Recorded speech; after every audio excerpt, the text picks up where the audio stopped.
Sabe aquele frio na barriga, aquela sensação de mão suando e de que você finalmente encontrou a sua alma gêmea, porque a química de vocês é avassaladora, porque é intensa, é uma coisa que talvez você pense que nunca sentiu antes. A gente cresceu ouvindo que é isso que é amor verdadeiro, é isso que a gente tem que sentir, que se apaixonar visceralmente. Mas e se eu te dissesse que em termos de psicobiologia, em termos do que a gente sabe de neurociência, essas sensações talvez se aproximem um pouco mais de vício do que necessariamente de amor? Ou aquilo que a gente deveria sentir diante de uma relação saudável? Hoje eu vou te contar o que a gente sabe sobre paixão. Vou te explicar por que aquela química, né, que parece que tira o sono, pode ser, na verdade, um sinal de alerta do seu sistema nervoso, do seu corpo. E a gente vai entender como é que o seu cérebro te engana desde o início. Principalmente, como é que a gente consegue construir um amor que seja verdadeiro, que seja bom, que seja duradouro, sem ter necessariamente taquicardia. Oi, o meu nome é Luísa, eu sou psicóloga e vamos falar de amor, né? Quando a gente se apaixona de forma avassaladora, o nosso cérebro basicamente é encharcado por alguns neurotransmissores.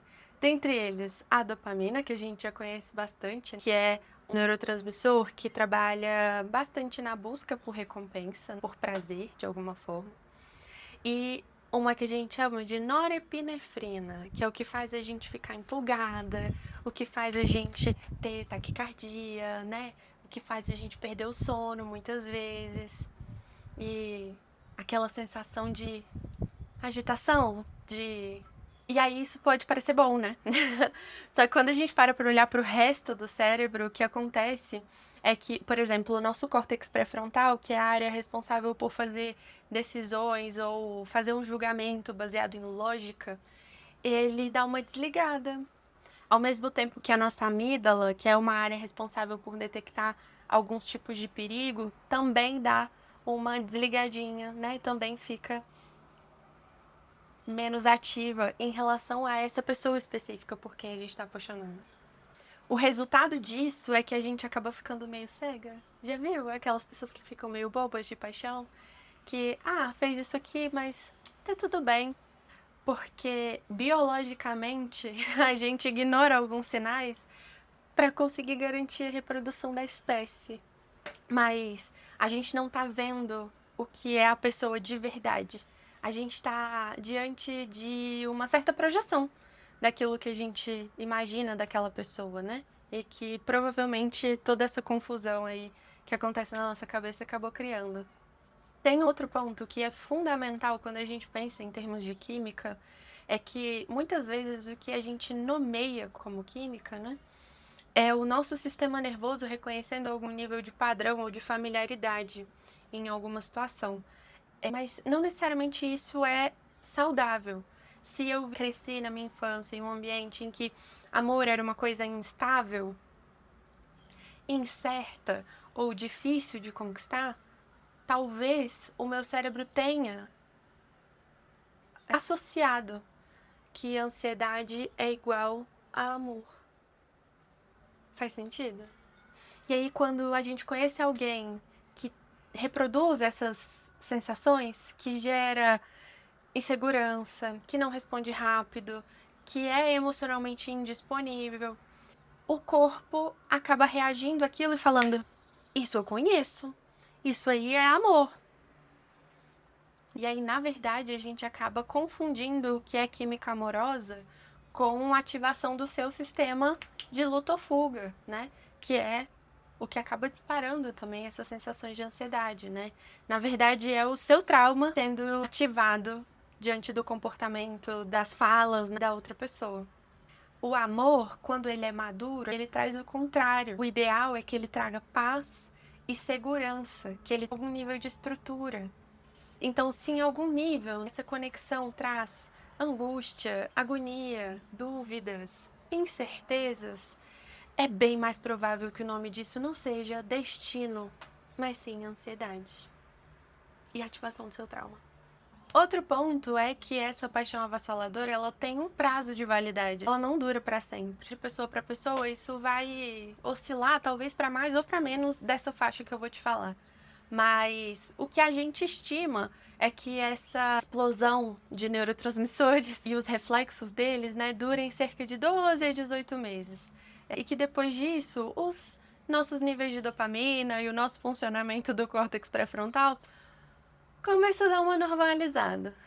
É nesse momento que a gente começa a reparar que a pessoa mastiga fazendo barulho, nesse momento que a gente repara que a pessoa é desorganizada, nesse momento que a gente muitas vezes repara que a pessoa tem valores diferentes dos nossos. E aí, às vezes a gente vai interpretar isso como é isso, o amor acabou. Mas eu diria que o amor nem começou. O que acabou foi essa anestesia ou essa ilusão da paixão. O amor, ele começa quando a gente se dá a possibilidade de, com química ou sem química, a gente decide conscientemente que a pessoa vale o esforço, que essa relação vale o esforço de lidar com a desordem, com o incômodo, que muitas vezes alguns ajustes vão provocar, né? Alguns ajustes serão necessários e isso vai gerar um incômodo de ter conversas difíceis, de propósito construir alguma coisa que não seja mágica, que não seja mística, né? Mas que seja valorosa.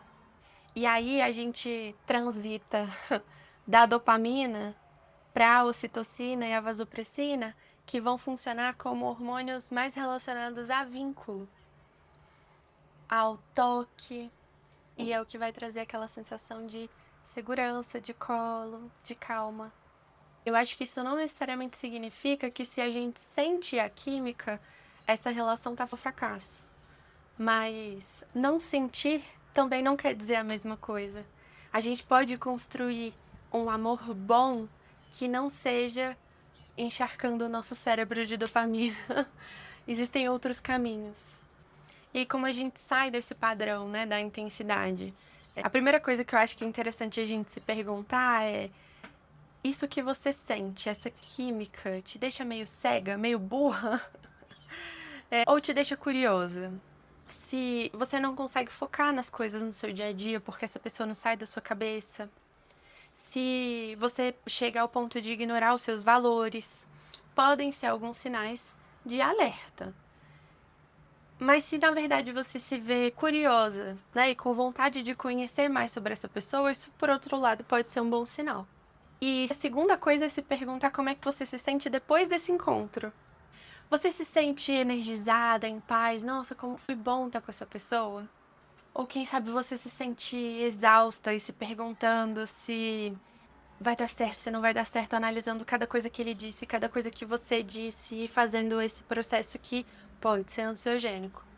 E aí a terceira coisa que eu queria que você lembrasse é que existe a possibilidade de a gente se vincular com outras pessoas de um jeito devagar, manso, tranquilo, né? Da gente conhecer alguém com calma, ao mesmo tempo que tá com essa pessoa que a gente pode conversar por horas, é alguém que a gente também fica bem em silêncio, que a gente também gosta da companhia, mesmo quando não tem um milhão de coisas pra fazer ou pra falar, em que o silêncio não é constrangedor.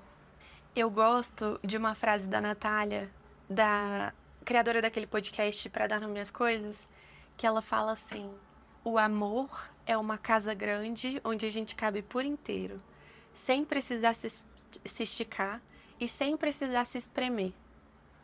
Eu amo essa definição, porque para além de tudo, o amor é um lugar onde a gente se sente parte, do jeito que a gente é, e onde a gente escolhe também deixar o outro fazer parte do jeito que ele é, sem precisar esticar ou espremer. O outro não é de mais nem de menos, a gente se encontra no meio do caminho. Enquanto, por outro lado, a paixão faz a gente, quem sabe, se mexer, se virar do avesso, né?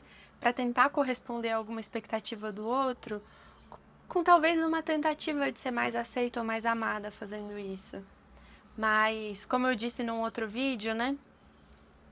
Eu acho que é importante a gente se lembrar que se amar menos não vai fazer o outro nos amar mais. Então, o ideal é que a gente encontre esse lugar onde a gente caiba por inteiro, onde a gente possa ser a gente mesmo. Um lugar onde a gente sinta que tá segura, que tá tudo bem, que a gente pode ser inclusive esquisita, que a gente pode levar os nossos questionamentos, que a gente pode levar os nossos incômodos, sabendo que a gente vai ser ouvida e que a pessoa também vai estar disposta a conversar sobre o que fazer para que essa relação seja ainda melhor. Bom, no fim das contas não tem problema nenhum viver uma paixão, mas eu acho que é importante a gente se lembrar que, não é a única forma da gente iniciar uma boa relação, e dois, não é um bom momento, enquanto a gente sente essa paixão avassaladora, quem sabe de tomar uma decisão importante, de morar junto, de decidir casar, porque nesse momento talvez a gente esteja meio chapadinha, né? Não no melhor momento para tomar decisões importantes. Em algum momento, você já chegou a perceber isso? Que o que você estava vivendo se parecia muito mais com ansiedade do que química ou paixão? Como é que será que você conseguiu ou não perceber essa diferença?